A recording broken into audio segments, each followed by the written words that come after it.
I'm pleased to have you all here to have a sort of hopefully a fun and provocative and informative discussion about what it's like to work in tech, what it's like to be in tech. This is the third of our Innovators in Industry series. Hopefully you got a chance to catch the one last week, which was really focused on mobility and maybe a subset of mobility with a focus on autonomy. This week, we're going to talk about the computing revolution, which is really code for tech. And the next week's, which will prove, hopefully be as equally as exciting, or expected to be equally as exciting, is focused on entrepreneurship and innovation. So let's get started. We have a really distinguished panel. Christine Roberts. Christine, if you could raise your hand. Hi, Christine. She's the Senior Vice President and General Manager of Software and Services Solutions at Poly. We have Stu Pan, who is Senior Vice President at Intel. Hi, Stu. We have Diane Marsh, who's Director of Device and Content Security at Netflix. Diane, you want to give a wave? Hi, Diane. And I'm Dennis Levesey. I'm the Dean of the College, Dave House, Dean of the College of Computing. Most of the folks on the panel have been here far longer than I have. I've only been here at Michigan Tech since February. And I skipped over Austin Naranja, who will be joining us in a second. He's Managing Director of the Sony Innovation Fund, which is basically a venture capital firm within Sony. And here's Austin as we speak. All right.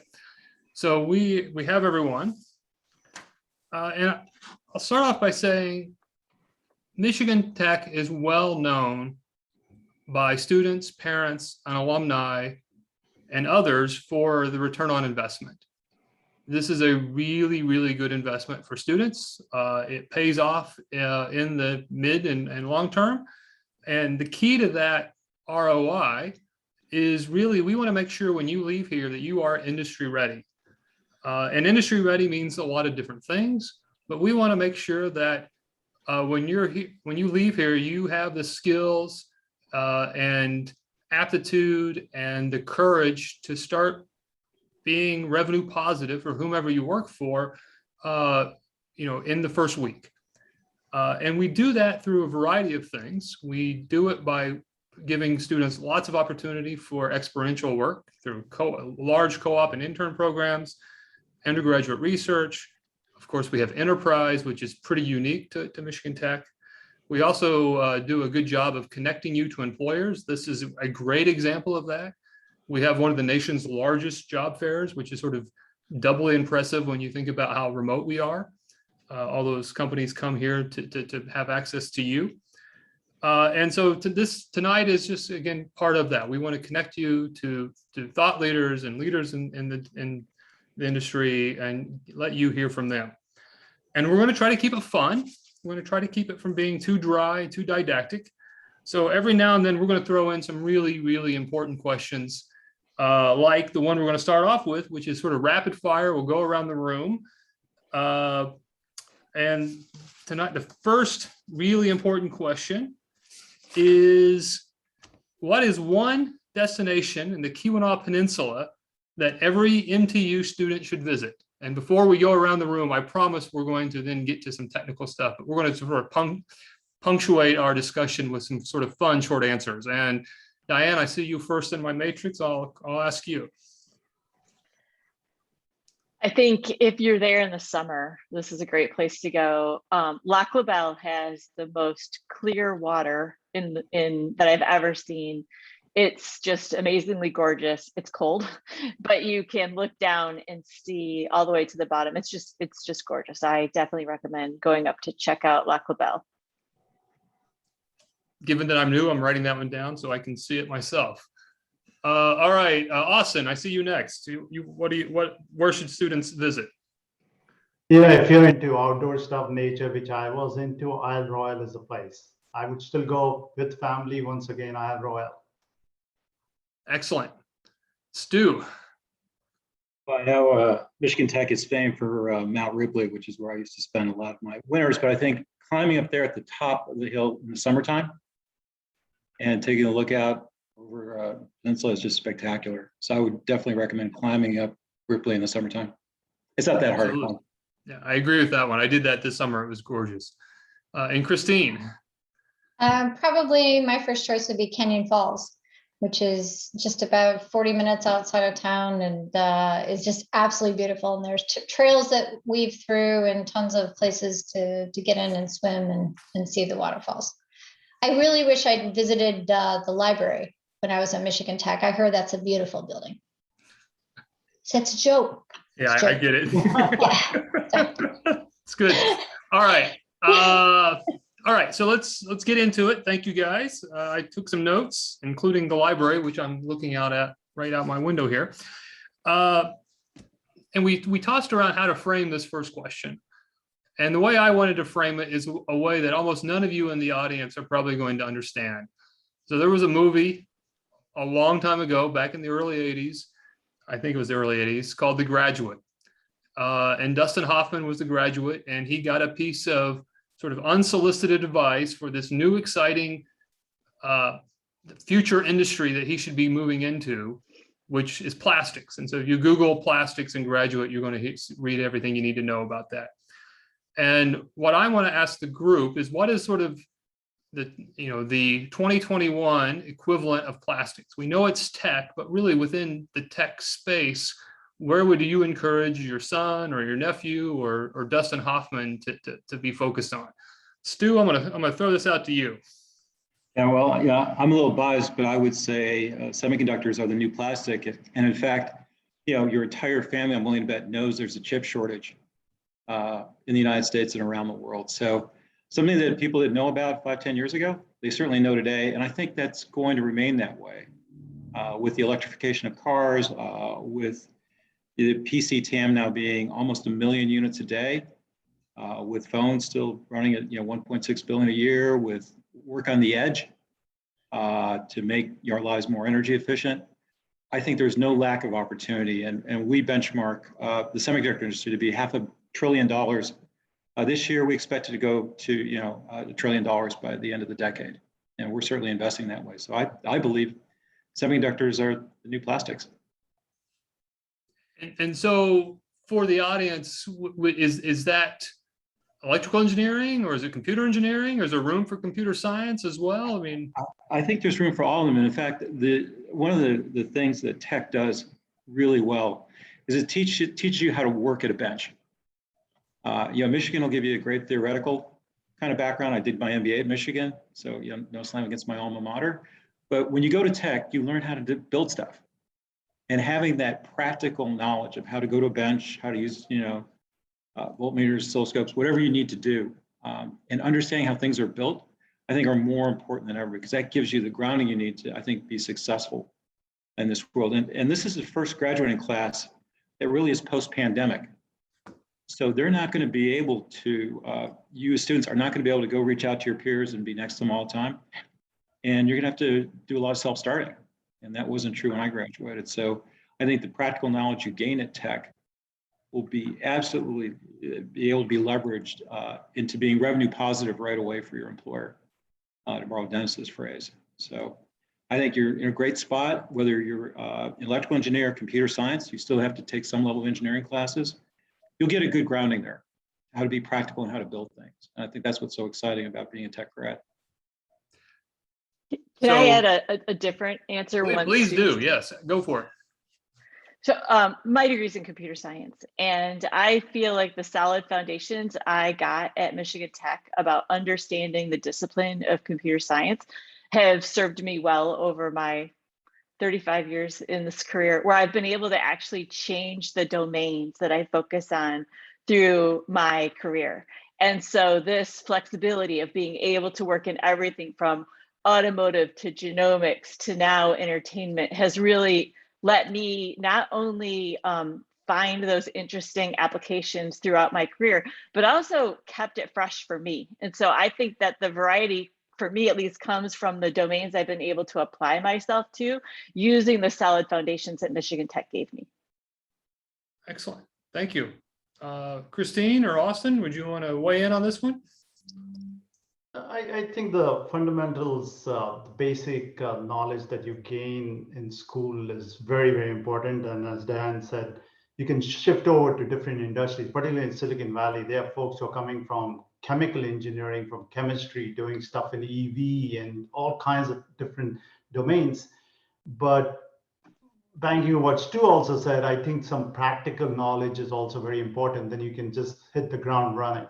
And if you get a chance to go do some internships, paid or unpaid, actually, even if it's unpaid, just go do it. I would just encourage doing that because that really helps you to build up kind of a real experience in the industry to go into a job knowing what to do at the right time. Excellent. Christine, the next question is for you. And so we're going to move on to the next one. We talk a lot about digital transformation here at Michigan Tech, and it's a phrase that we hear. You can't shake a stick at a Wall Street Journal without reading about it or something along those lines. What does it mean? What does it mean to you? What does it mean in industry? What is it? And what should we be thinking about it? Yeah, How should we be thinking about it? Turns out you can't shake a stick in industry either without hitting that phrase as well.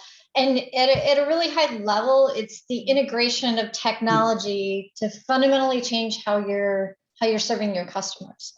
And that's just kind of a definition version of it. But it's, I've come at digital transformation from two different directions. My position before this was in a software startup. And by the way, I'm a mechanical engineer by education. I joke with Dr. Pettibon that they should probably revoke that at this point. But my last position before this was at a software startup, and the digital transformation I saw there was a company that was born in the cloud, SaaS built, as technological and bleeding edge as you could possibly get. But they had not implemented the systems and software that they needed to be able to scale very, very, very quickly as we grew and went through the roof. And that was at Twilio. Compare and contrast that with I'm at Poly. And Poly is a combination of two very, very, I'll say, established is the politically correct term, but very old companies. And we're facing the other side of it, where the systems and software that these companies put in 10, 15 years ago are completely almost obsolete at this point. And so digital transformation is figuring out basically what those enablers are going to be in order to allow you to serve your customers more effectively, more efficiently, and with consistency and accuracy. So that's the software side of it, I would say. The people side of it is they need people to lead those digital transformations. They need people to understand where things are going and what you're not only what you need today, but what you're going to need 2, 3, 5 years down the road, and be able to drive those initiatives and contribute to those initiatives. Because candidly, the tools are only as good as the total system and experience you put in place. So that mindset or that culture issue, right, of being able to be nimble and flexible enough to adjust to new ways of doing business, in some cases, whole new ways of doing business. Yeah. How do we resolve that? And I'm going to toss this to the group, but then I'm going to sort of follow up with a question to Diane, because where she works is particularly well known for that nimbleness.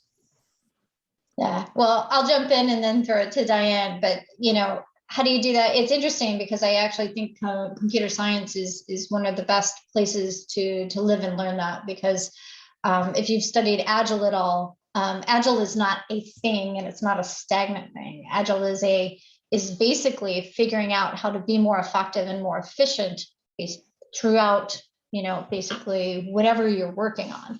And so, it's a culture. And I think, by the way, tech prepares students very, very well for that. But it really is not being satisfied with the status quo and always looking for better ways to serve your customers.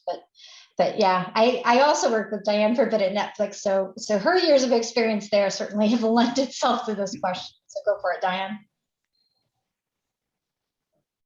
Did you have a specific question that you wanted me to answer, Dennis? So it was more just how do you how do you promote? How can people embrace? What is it like to live in that culture of reinvention?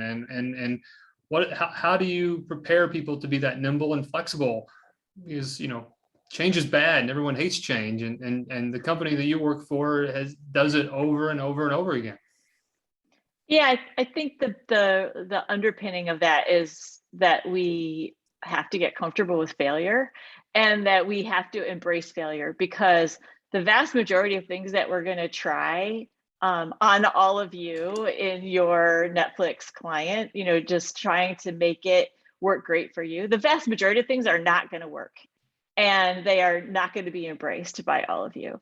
And so figuring out how to feel comfortable with, I'm going to try this thing and I can't get too attached to it because it's probably not going to work. And then I'm going to try something else. And just getting comfortable with that iterative approach to, let's try this, and not feeling really attached to the outcome is, I think, a critical element of growing and embracing, that change over time. That sounds pretty simple, but I know it's really, really difficult. I mean, is it harder for younger folks? Is it harder for the people who've been there longer? I mean, who really struggles with that, accepting failure and then not knowing what the future is going to be? Yeah, I don't think it's a younger versus older thing. I think it's a personality thing. And so one of the things I look for when I'm talking to prospective candidates is, will they feel comfortable in this environment of constant change? Will they feel comfortable in this environment of failure? Or will they constantly feel stressed by it? And if you're going to feel stressed by it, don't, please find something else to do, because you spend too much time at your job to be in a place where you're not enjoying yourself. Whereas, thinking this constant improvement is, hey, there's a way for me to do something differently, and I'm just going to embrace that, is if that's part of the way that you process things, then I think you're going to have a lot of fun and you're not going to get bored. Excellent. So it's time for one of our rapid fire questions.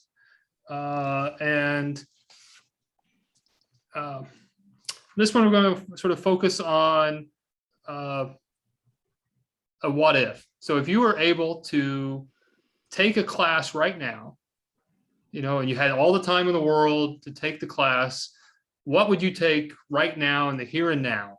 A class on, and it could be, something related to what you do at work, or it could be something for fun or cultural, whatever you want. Austin, what would you be taking right now? Something in health informatics. There's so much stuff going on in health. We'd love to go back and do some more. I just hear from startups these days. I wish I could do something myself, but yeah, genomics area, that could be interesting. Good answer. That's my bailiwick. Great answer. Christine. Anything. I would probably be taking a pasta making class in the middle of Italy. Perfect. Wonderful. But all right right. behind that would be something good. on biomechanical engineering. Probably. Biomechanical. Okay.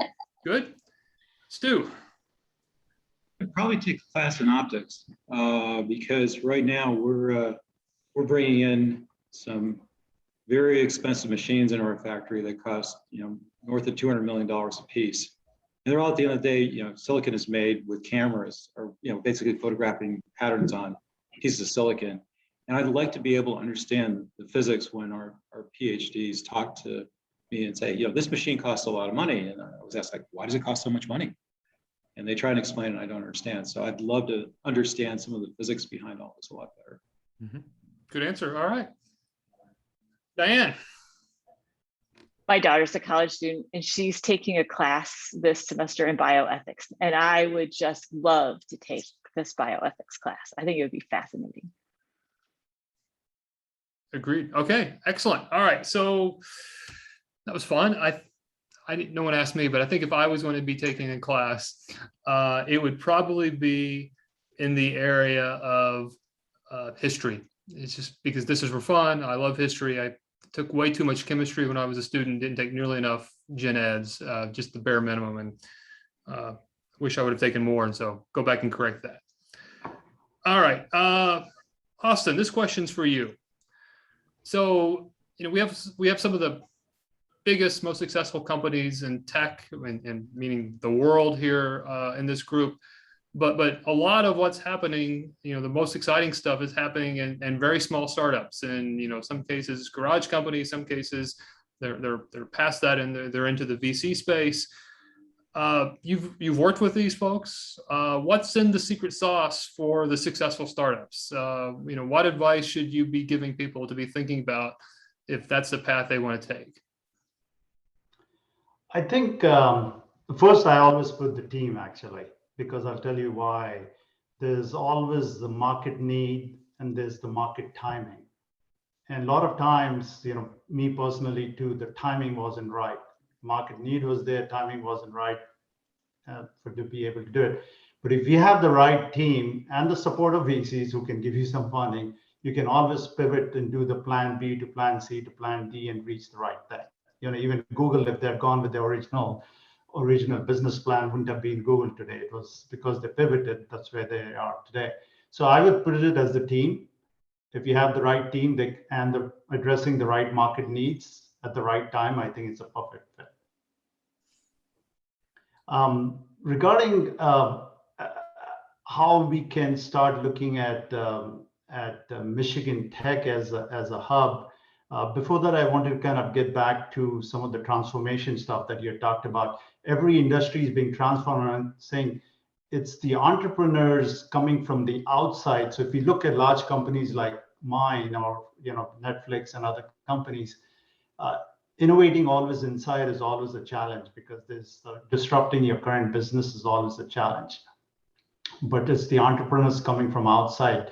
Even age-old industries like agriculture are being transformed tremendously.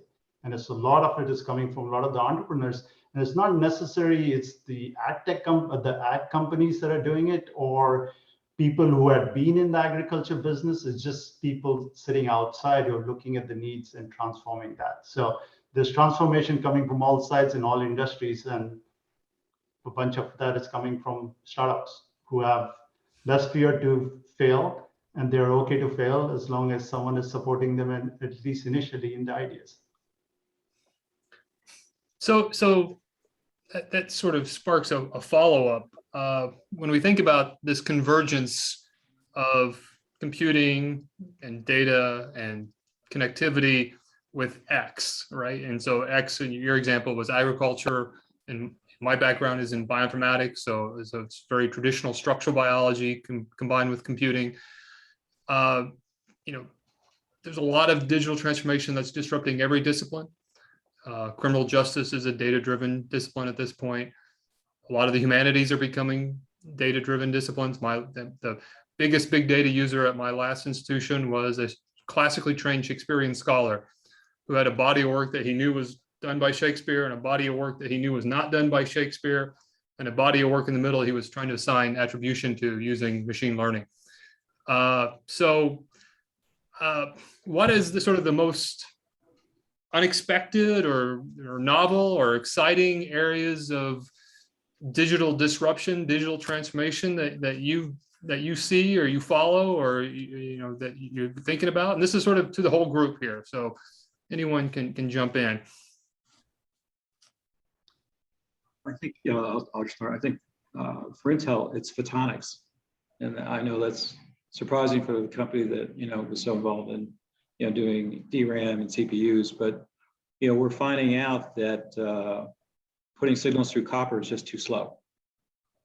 And if we're trying to get to zettabyte kind of level computing, we're going to need to do it through photonics. So some of the most fascinating things we're doing right now are how fast can we drive things, and putting guided waveguides on boards and figuring out how to transmit light around boards. The fascinating stuff, because we're actually starting to worry about how fast is light and can we take advantage of it.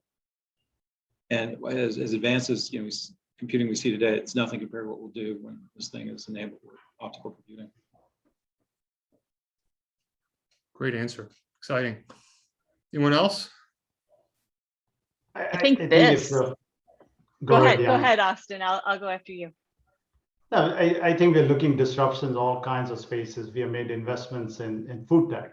It's just the fact, and it's not just necessarily robots making food, but it's also the chemistry of how food is being made. We have made investments in companies for smell. So because a lot of the food taste comes from also smell. So it's kind of related. We're looking at food tech, we're looking at the fintech, the healthcare, those are standard ones. But in the new areas, one of the big areas we're looking at is skincare. It's amazing the billions and billions of dollars being spent in beauty tech. And now we look at using standard imaging technology to kind of measure certain factors in skin, because skin is one of the, I think it's the largest organ for human beings, is be able to see how we can develop better formulations that can be very personalized to certain people's needs. So, and innovations of all these new areas are being disrupted, and we continue to look at those areas. Go ahead, Anne.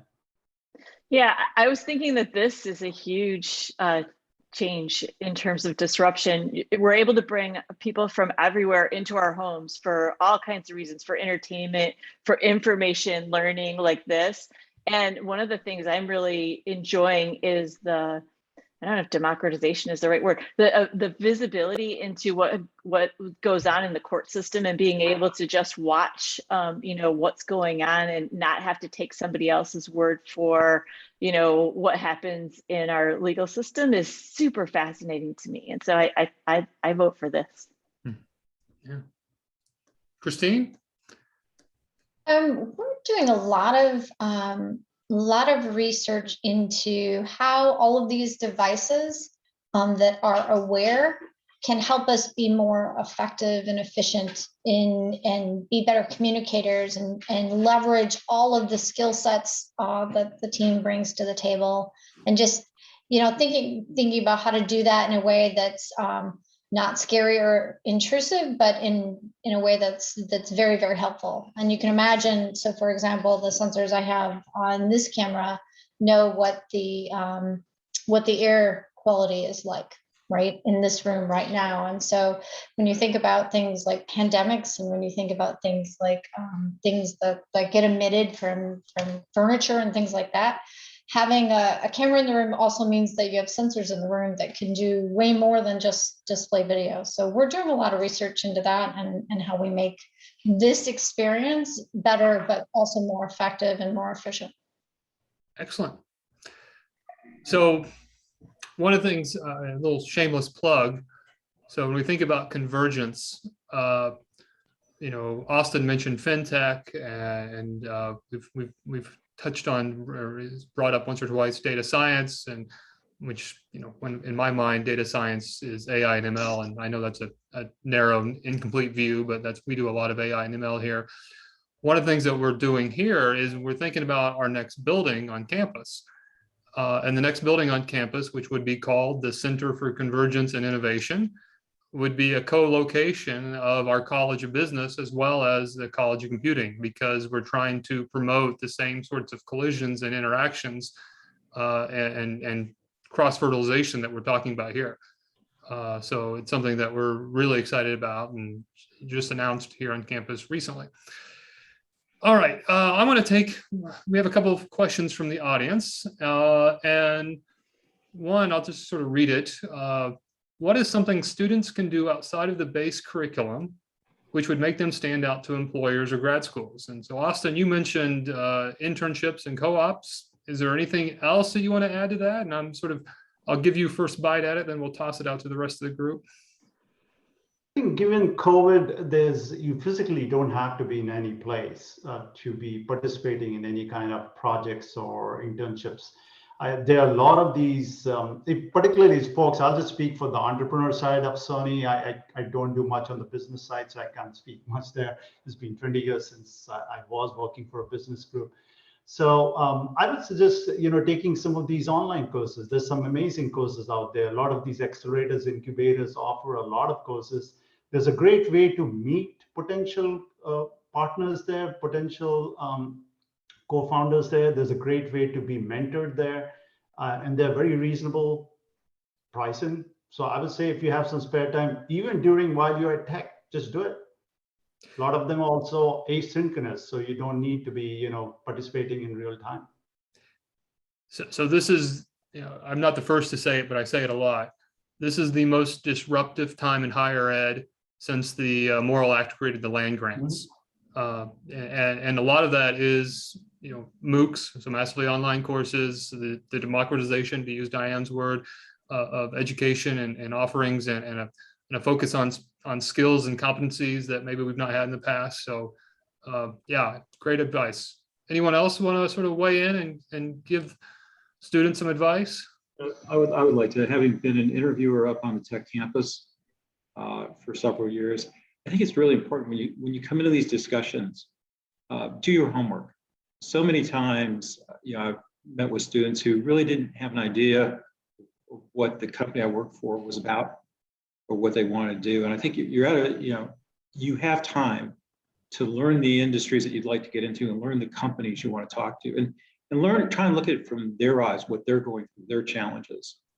And if you do that, I think the interviewer will walk away with the impression that, hey, this person did their homework, versus the ones who come in and say, oh, tell me about Intel, or tell me about whatever company.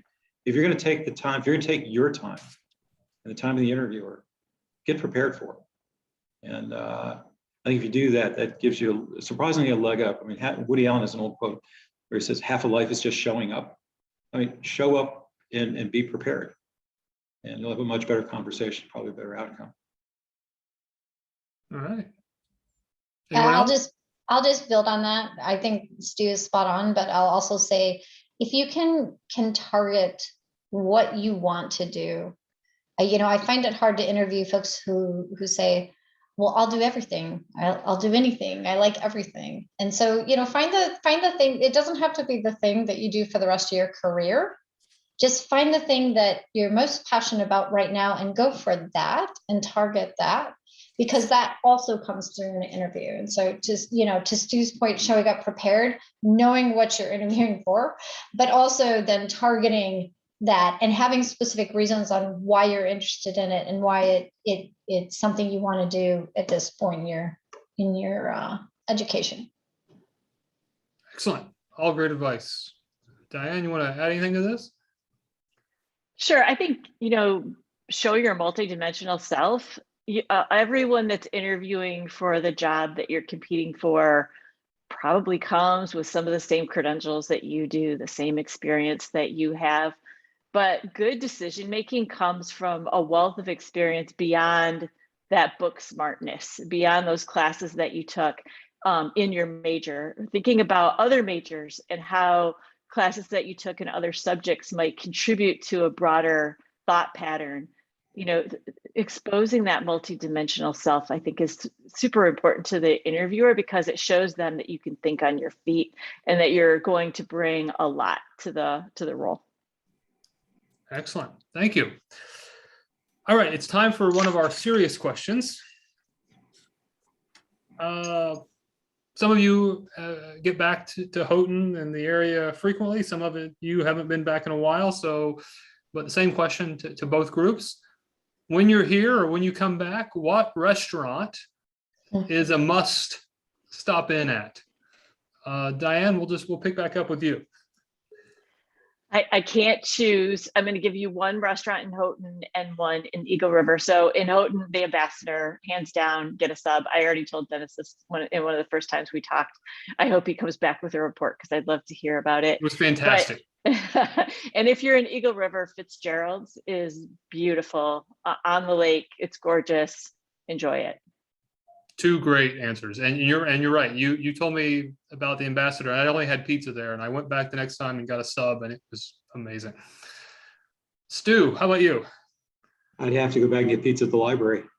Yeah. Hands down. I mean, it's a sentimental favorite, and the pizza's pretty good too. I got here before my family did, and I was here for a couple months before they were here, and I was at the library way too often, eating way too much pizza. It's really good. Austin. So I went to school way back. I'm not sure among all these folks here, back in 85 to 87. That was my first trip to Michigan from way back from India. So a lot of new things out there. I loved the doghouse. That was lovely. I was a grad student, by the way. So that was a great place. The pickled eggs, the drinks. It was open till 2 p.m., 2 a.m. that I remember. The other place when Christine said about the library, I thought about the restaurant library, I which know. is pretty good library. No, I And the reason I like the spent plenty of library time was, there. it was hilarious. That place served ethnic food, one day Chinese, the other day some other food. It's like over the week because they didn't have any other location there. So they cycled through their menus over the week. That was good. So I would say the library and the doghouse. I'm not sure. Is the doghouse still around? Not Oh, that I yeah. know of, but the It library is. is like we were saying, and it's good. They don't do that changing the cuisine each day anymore, but their pizza is good and they have some really good entrees. Christine, So- how about you? Dennis, the doghouse is alive and well, and the pickled Oh, eggs are also alive and It is. well. Okay, so I'm learning something. Where's this at? It's probably called the Douglas House. Yes. Oh, It's okay. it's a So historic I'm building. revealing being the new guy. All right. I was like, how? Okay, but Yeah. Okay, so I have been there then. Yeah. there you go. So I would argue with Austin that the best pickled egg is the B&B, but I'm also very, very partial to the Ambassador. So I had a roommate in college that waitress there for 4 years. So we spent a lot of quality time in the Ambassador. And you can still get garlic bread with a side of ranch, like all good Midwesterners. So All right. it's true. Okay, that's awesome. Okay, so I learned something. I feel good. All right. Now let's pivot back to our discussion. And one of the challenges that we all know right now in the pandemic is the supply chain. And it's like, what in the world is going on with why can't we get stuff? And Stu, you already mentioned issues of getting chips and delaying cars and everything else. What's going on? How what gives? Yeah, no, it's been fascinating. I know certainly I get questions like this from my family all the time, and this is my second tour of duty. For the prior 7 years, I was the chief supply chain officer at HP, and they're obviously trying to get stuff out the door. I think there's a couple of things. One, people are spending more on durable goods than they are on services. Even post the pandemic, if you look at just in the U.S. alone, durable goods are up 35% year on year. Services are only up about 13%. So people are buying more durable goods. And there's some weird kinks in the supply chain. Actually, it's in the biggest shortage space right now in semiconductors is old technology, stuff that's been built on 90 nanometer, 180 nanometer, stuff that Intel hasn't ran for years and years, but is still being running by TSMC. And there isn't enough machine tools in the world or clean room space in the world to build that new capacity, to build to all those automakers putting tons of electronics in their cars and electrifying them, or computing at the edge. And the world is struggling getting buildings in place and construction in place and machine tools in place just to go build more. And I expect this is going to go on through certainly the second half of next year and possibly well into 23. But it's on the new stuff. I mean, the old stuff's finally, it's not on the new stuff. And then if you look at just transportation in general, Long Beach is tied up because they can't get enough sleds to put containers on. It's not the containers themselves, it's the sleds that you hook up to the trucks to get them out of the port itself. So when you stress the supply chain out this way, there's just funny kinks that come up that you never ever dreamed you'd have to worry about, and now have to be addressed and addressed quickly if we're going to unclog the supply chains here in the US and frankly around the world. This is not just a US phenomenon. Yeah, when I moved here, we moved into our new house. Well, actually, once the family came in and we moved into our new house in June, we lived on fold-up camp furniture for about a month because there wasn't enough truck drivers to drive our stuff up from Kansas. I mean, it was weird the way things have impacted us. So your answer is it resonates with me on a tech-ish level, but also on a very sort of pragmatic, I want my bed level. Okay. So one of the issues that we talk a lot about in the tech industry is a lack of diversity. And all of us have done things to try to improve the diversity in tech. It's the right thing to do, creating a level playing ground. But I want to set that aside. And I also want to think about sort of the business case for having diverse teams. And sort of to drive this home, I'm going to sort of toss up to the group. Can you give me an example of a time that you had a problem and you're sort of, thank God we had a diverse group to explore this from different angles? Or maybe if you didn't have that diverse group and you came up with sort of a group think and ended up with a solution that turns out not to be the ideal one. So can you give some real practical examples of how diversity helped make the give you a better answer, or a lack of diversity gave you the wrong answer? And sort of, I'm tossing it up to the group. I'll give you one just from my HP days. Computer design of PCs. As we brought more female engineers and female designers into our base, we found out that we were designing for a mostly male base. And so we started looking at PC design and say, okay, what would a woman want in a PC? Well, what about thin and light, fashionable? We never thought about colors before. And now PCs are made multicolor and multi-use. But we think about the lightness and thinness and visual capabilities. And some of our lead female designers were very influential in challenging, if you will, the male groupthink about strong and potentially heavier machines. And I think it contributed a lot to how we looked at computer design and even printer. Uh-oh, Stu just froze on us. All right, Stu, I'm going to, that was a great answer, thank you. And I'm going to toss it to the rest of the group. So I'll give you both ends of, sorry, Stu, I think you're please back. Go ahead. I'm sure this is something you think about at Poly too, right? It is. So I have an example in both cases. So back when I was at Motorola forever, and we were developing phones, and we developed the first what's called always on display, right? The kind of you get to see your time and your notifications, things like that. But we were beyond stressed because we're like, this is way too intrusive and people are going to hate this. And, do we really have the right to be displaying things on the screen? And this seems completely archaic now, but we had the best and brightest and most experienced product managers and engineers and we're sitting at the table and what are we going to do about this? And how can we set this up? And two of our interns happened to be sitting at the end of the table, and they walk over and they pick up the phone and they're like, and turned it face down, and we're like, and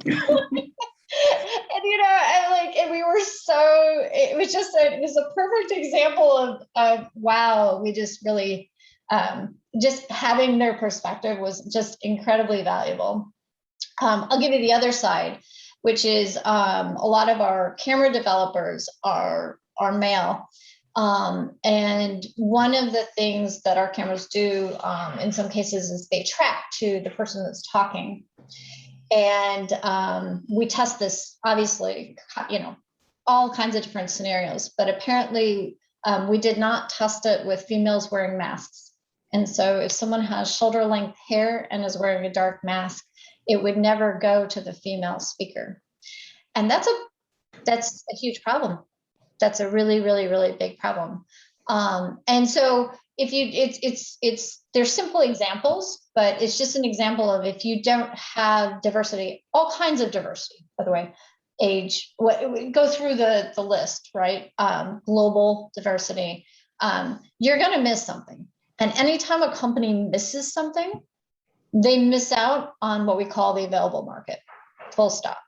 So that's my pitch for it. Fantastic answer. Thank you. Diane or Austin, you want to throw in something on this one? I mean, Christine hit the nail on the head there. Our subscribers at Netflix don't look like Silicon Valley tech industry looks. And if we designed a product with only folks that represent the, that are representative of the tech industry, we would be missing all of those opportunities to engage more deeply with our subscribers. And so being able to hire product managers with great ideas about innovation and how to take the product forward that don't look like the stereotypical Silicon Valley tech industry is super important to us and how the product moves forward. And then to your other point, it's also a global market, right? So being able to realize that we're not just designing for US folks, we're designing for people around the world. Austin, what you got? Yeah, so I think one thing is you can design for all the folks because they're giving out the big bucks to buy the products that we make and stuff like that. But the bigger decision here, bigger issue here is who's making those decisions and how much do we include the folks like women and people of color in the decision-making control positions.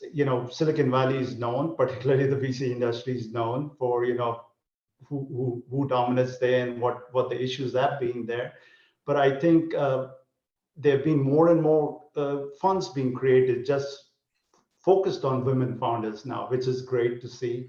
There are more and more funds being created that is focused on investing in people of color, which is great to see. Just in case in point, in my group, I do have 2 women out of 5 folks. And I don't think I would have been able to push through that concept of beauty tech that I said, because that's kind of not really something I or anyone else, but when these 2 gals got together and they could really try out things and give an opinion about it, we kind of built up a thesis around it. We haven't made any investment yet, but at least it's come up to a decision point that, hey, we should look at the space. There is good technology in there, which could be, and it's a huge market. The timing has always been right. So that's what we're looking at. So I think giving these opportunity to folks to influence decisions is seeing a lot of fruit now, particularly in the past 1 or 2 years. Thank you all. So not only is it the right thing to do, it's the best thing a business can do is to have diverse teams to explore diverse solutions. So let's keep pushing on that. All right, we're going to address one of the questions from the audience. We talked a lot about disruption. We talked a lot about digital transformation and continuous change, continuous reinvention.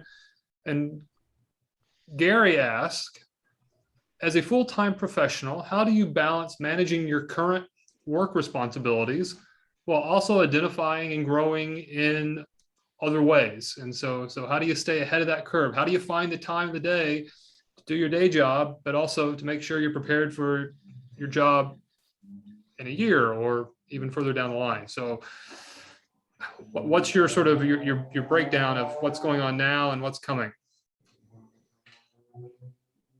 I'll go and say, I wish I had 30 hours in the day to learn more and more stuff. Sometimes I would like to do, and sometimes I'm just forced to learn new things. So if I'm looking at a new area, and just like Christina and Stu had said, prepare before the interview, I better be prepared about this new focus area I'm looking at, because the entrepreneur, at least I want to make sure that the entrepreneur thinks that I know something. So I think it's a challenge, particularly for folks in the work environment, to balance out what you have to do on a day-to-day basis versus learning something new. And it has to be a kind of a dedicated effort to make that happen. So it's a challenge. I would love to do it. I'm always wanting to learn, but it's just balancing what you have to do on a day-to-day basis versus what to learn. So I'm not sure what's the case with you guys. Maybe you all have more time. I have to answer. I've been associated with Intel for 4 decades now, both as a customer and as an Intel employee. I actually came out of retirement to join Pat Gelsinger to go reinvent Intel one more time. So I was doing other things while I was retired. I was playing piano, I was reading a lot, working out a lot. All those sort of went by the wayside because we're in the middle of, back to the semiconductor shortage. We're in the middle of trade policy discussions, new factories, regeneration of a great company. And so I'm putting all of my effort now, given I decided to come out of retirement, into this. But I'm probably not a good role model for the students right now because I'm at the end of my career rather than the beginning. I think, in the beginning of your career, if you really truly love what you do, you'll find ways to add to that education, right? Learning about adjacencies to your business, just expanding from your core and building on that is something I think is really useful. And it's the reason I went back to get my MBA at Michigan was to go get the business skills to complement the engineering skills that tech, gives all of its students. So let me follow up on that. And this is related to another questions in the chat. I'll admit that I lead a college of computing, but I've never had a computer class in my life. Never took a computer science class. Everything all my training is in chemistry, and everything that I know about computing and programming, which I did a lot, was self-taught. So how do you, what are your, do you have any thoughts on that balance between a didactic sort of formal education versus sort of learning as you go, exploration, following your interest? Any advice to folks as far as how to maintain that balance? Any advice for folks as far as having the courage to sort of to continually to try new things? And I know it's a poorly framed question, but sometimes even bad questions can get great answers. So I'll toss it out there. I'll take a shot at it. I think that for me, who, I went the traditional route, bachelor's degree in computer science, master's degree in computer science. It was easy for me to have conversations that were similar to other folks. Like we could talk the same language because of that background.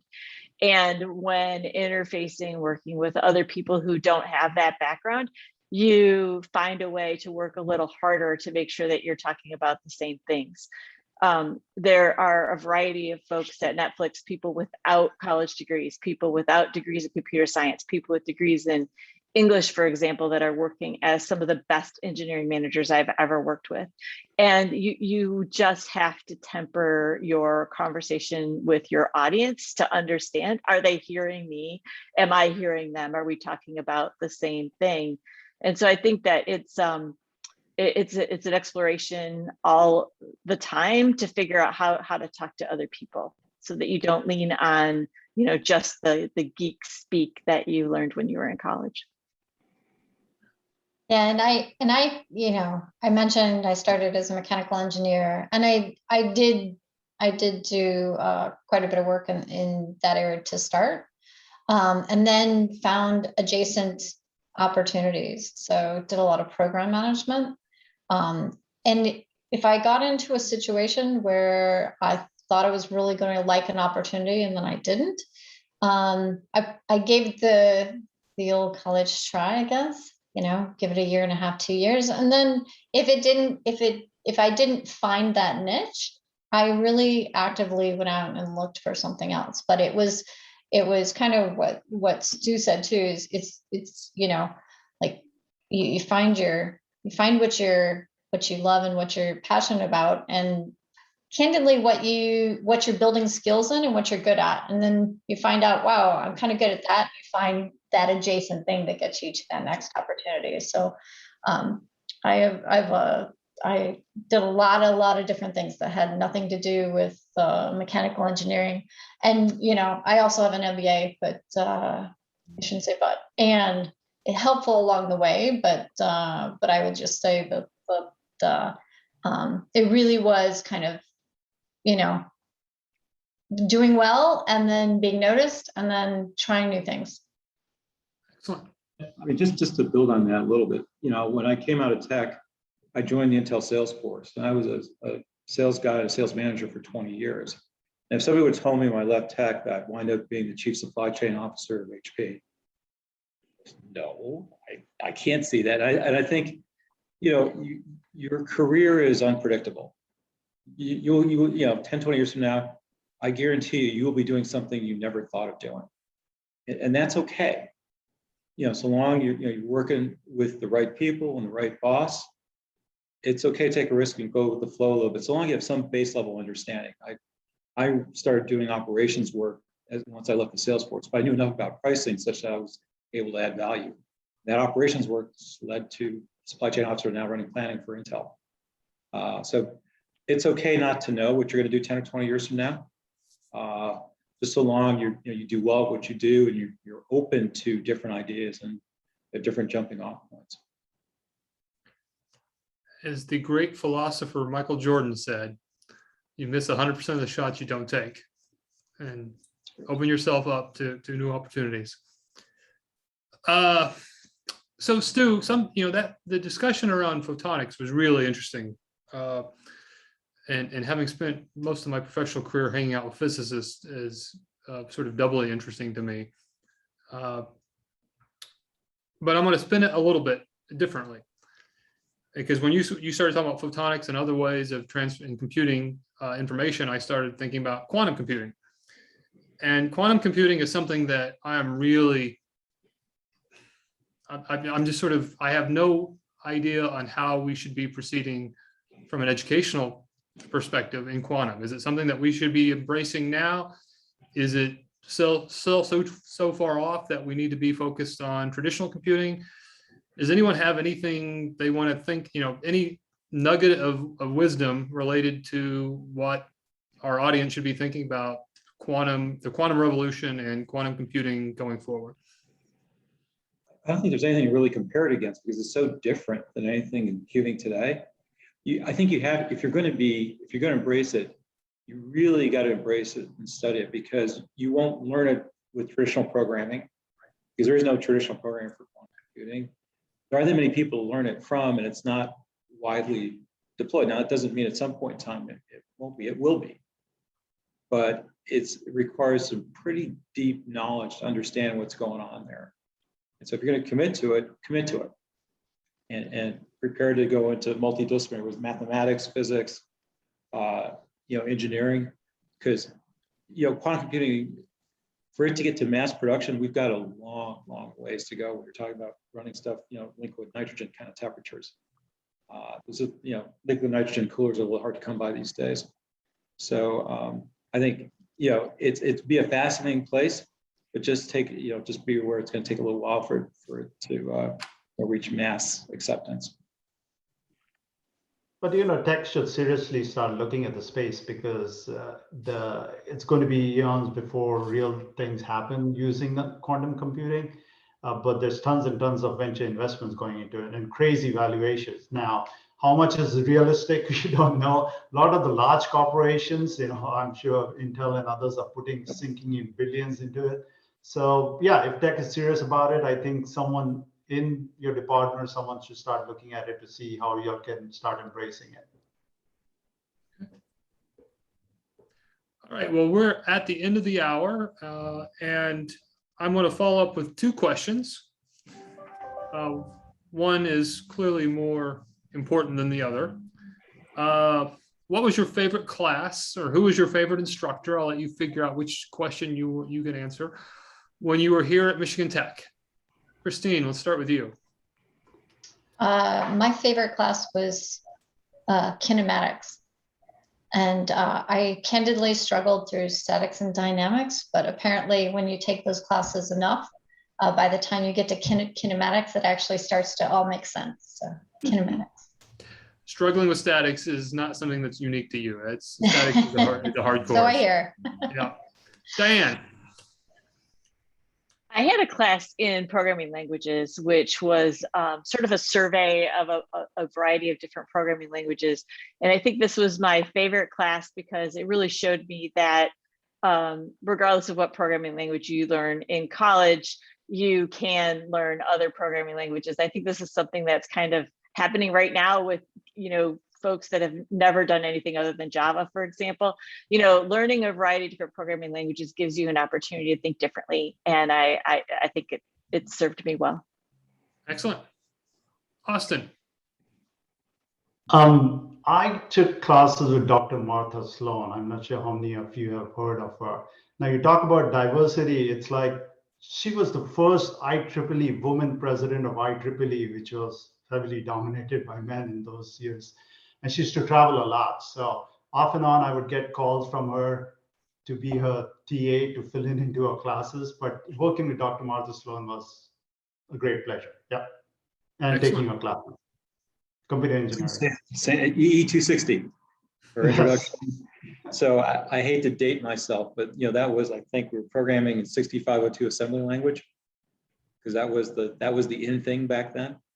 But yeah, it gave me a chance to understand computers at the assembly language level. And from that, I was able to work that into a job at Intel. So I kept in touch with Dr. Sloan up until she retired. And you're right, she had a way of explaining and making things clear and challenging you. And that class for me was the seminal class for me at Tech. But there's an interesting thing about the ones that Stu is talking about. Motorola used to donate or subsidize equipment to Tech. 6800 assembly boards, right? A few years later, Intel came along, and Intel came in and gave their Tech, and the switch between whatever I even forget what was it. Intel and Motorola were different in the way they programmed in assembly language, and the poor mechanical engineers and fourth-year mechanical engineers who had to take that class had a bad time, and I was the TA for that. So, well, just to make this full circle for Dennis, my first mentor at Intel was Dave House. Oh, okay. Yeah. Who sponsored the chair that Dennis is now sitting in, figuratively. And many other positions here at Michigan Tech. Been a great friend of the campus. All right, last question, this one of substance. And before we end, I want to thank the audience, and I want to thank all of you for giving us your time. It's very appreciated. I really enjoyed this conversation. And we'll end, and I do want to go around the room to hear from each of you on this one. What's your best parting advice for new employees in the tech industry? So if you had to give them one or two or brief piece of advice, what would you tell someone as they're in their first year, they're getting ready to go into their first tech job? And Christine, I'm going to start with you. Sure. I would say don't be afraid to ask questions. Don't be afraid to speak up, and don't be afraid to fail fast. Excellent. Stu.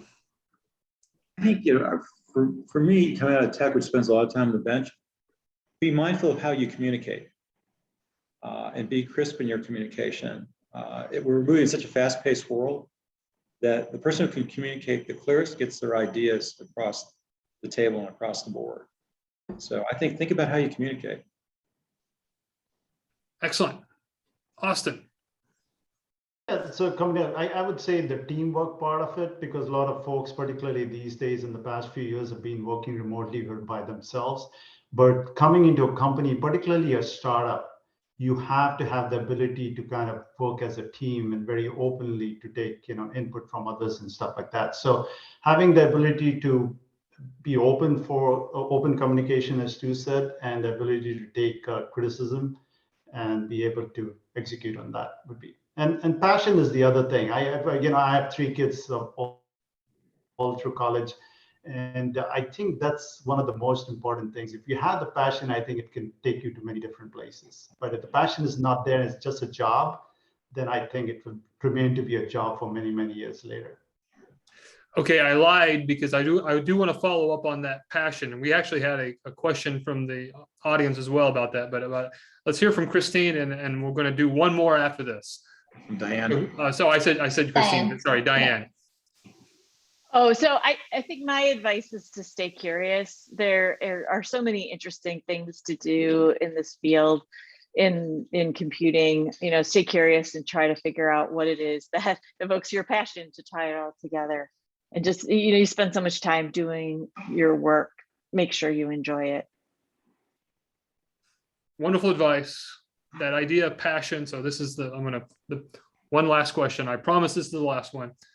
How do you find your passion? I mean, do you have any advice other than be curious? I mean, how would you tell your son or daughter to find what they're really passionate about? I think when you wake up in the morning, are you looking forward to going to work? Is it something that really gets you going? It's not a chore. It's something I'm excited to go address, what I see today. And if you don't wake up excited, now some days you don't wake up excited, but you have to make the majority of the days, right? Morning of a board presentation, I'm not so excited, but sometimes. But if you don't wake up excited, why are you doing it? Yeah. And Anyone I would else? just say, try it. Just try it. You'll know, that's not try it for 3 months and then think about, but try it and you'll figure it out pretty quickly, and you'll learn a lot about yourself, and it'll change, by the way, throughout your career, what you're passionate about. But you'll start to narrow it down and you'll start to find your path. But it really is just about, if it looks interesting and you think it's something you might want to do, then try it. Excellent. Diane or I Austin? think it's easy enough while you're still at school, and most, assuming your parents are paying for school, to try out new courses. And the back to Stu stuff, that is when you come to work and are you excited about going into work. But in school, you can try new courses, and maybe those courses will trigger something that may change the mind or may change the major. It's kind of a little bit expensive, but at least you'll find out ahead before going into the industry a little bit more what you're passionate about. And so that's one way to find out what your passion could lead to. The other thing, and I'm not sure whether Michigan Tech does that. I know a lot of high schools here in the Bay Area do. They have a lot of these career days where parents come in from different career areas and come and speak to the students.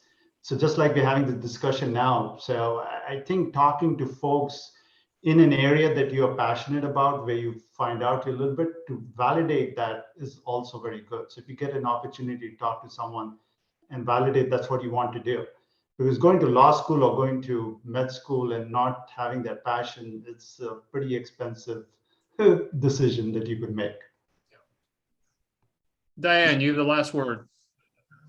Don't force it. I think if you go home tonight and you're thinking, gotta find my passion, you're not gonna find your passion. And so you have to feel it. You have to let it come upon you. And it takes a while to figure out, this, not that. Like Christine said, explore, figure out what right now this resonates, next week it might not. And so don't just throw spitballs at the wall and then give up on them, but learn a lot of different things and figure out how your unique brain puts those things together in a way that that ends up landing on you as something that you really enjoy. Excellent. With that wise statement to end on. So Diane, Christine, Stu, Austin, thank you. We really appreciate it. This was a really interesting and fun and maybe even provocative discussion. Audience, I encourage you to listen to next week's as well, as we'll be talking, digging down a little bit more, drilling down a bit more on entrepreneurship and innovation, and have an equally stellar panel there. And next week's host will be Dean Johnson, who is the Dean of the College of Business. So with that, we will say goodnight and see y'all. Thanks, Dennis. Thank you. Night.